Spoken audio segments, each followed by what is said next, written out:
तबाही का नाच जब इंसान बना प्रकृति का दुश्मन। प्रस्तावना जब प्रकृति मुस्कुराती थी।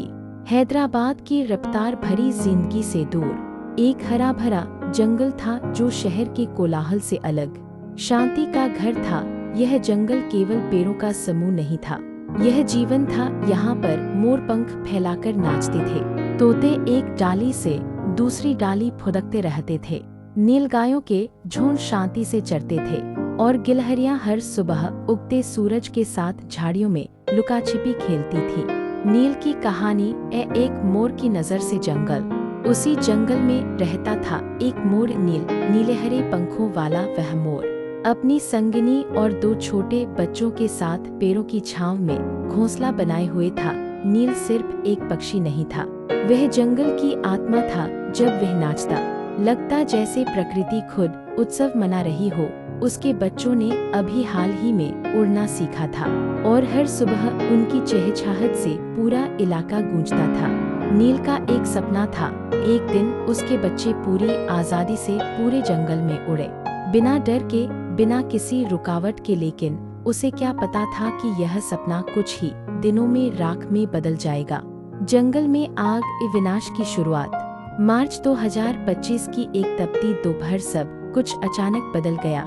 जंगल के एक कोने से काले धुएं का एक गुबार उठने लगा। लोगों को लगा कि कोई सूखी घास जल रही होगी, लेकिन कुछ ही पलों में यह धुआं आग में बदल गया। तेज हवाओं ने आग को पल भर में जंगल के दूसरे हिस्सों में पहुंचा दिया। जानवरों के लिए भागने की कोई जगह नहीं थी, पक्षी उड़ नहीं पा रहे थे क्योंकि धुआं और गर्मी ने उनकी सांसें रोक दी थी। नील अपने बच्चों को घोंसले से निकालने की कोशिश कर रहा था, लेकिन उसके पंख आग की लपटों में झुलस गए। वह जमीन पर गिर पड़ा और उसकी आंखों के सामने उसकी पूरी दुनिया राख हो गई। आग की मार जो बच न सके। सरकारी आंकड़ों के अनुसार इस भीषण अग्निकांड में 120 हेक्टेयर से अधिक जंगल जलकर खाक हो गया, 200 से अधिक पक्षियों के घोंसले, 70 से अधिक जंगली जानवर और हजारों की संख्या में पेड़ पौधे नष्ट हो गए। एक उल्लू का जोड़ा अपने अंडों को बचाने के लिए घोंसले से बाहर ही नहीं निकला, वे जलकर वहीं मर गए।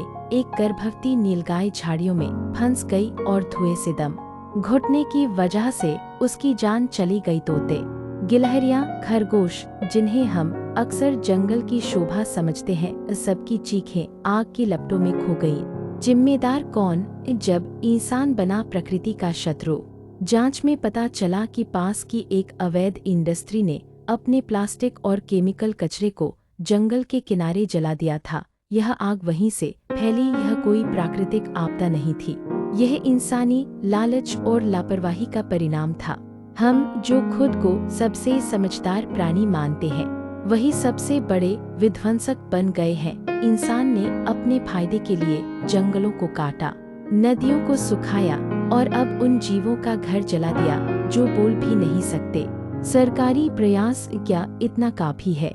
सरकार ने तुरंत दमकल की गाड़ियां भेजी, हेलीकॉप्टर से पानी डाला गया, रेस्क्यू टीमें भेजी गईं, घायल जानवरों को बचाया गया और इलाज के लिए वेटरनरी कैंप लगाए गए। मुख्यमंत्री ने बयान दिया, हम इस नुकसान की भरपाई करेंगे। लेकिन क्या वाकई इन जानवरों का घर, उनकी जान, उनका परिवार लौटाया जा सकता है?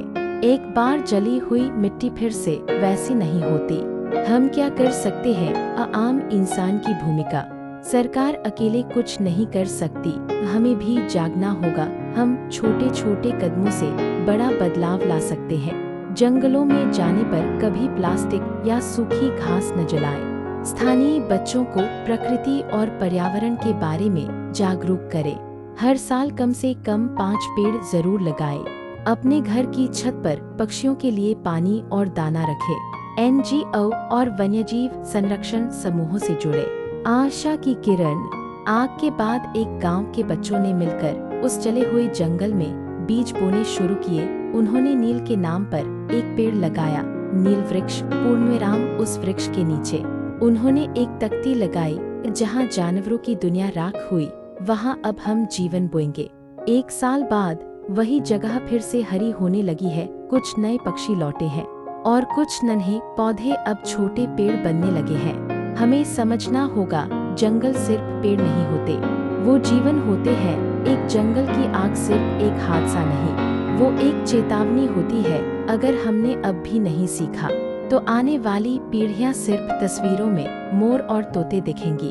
प्रकृति हमसे कुछ नहीं मांगती, बस थोड़ा सा सम्मान, थोड़ा सा संरक्षण। आइए इस बार कुछ ऐसा करें जिससे नील और उसके जैसे हजारों जीवों की कुर्बानी बेकार न जाए।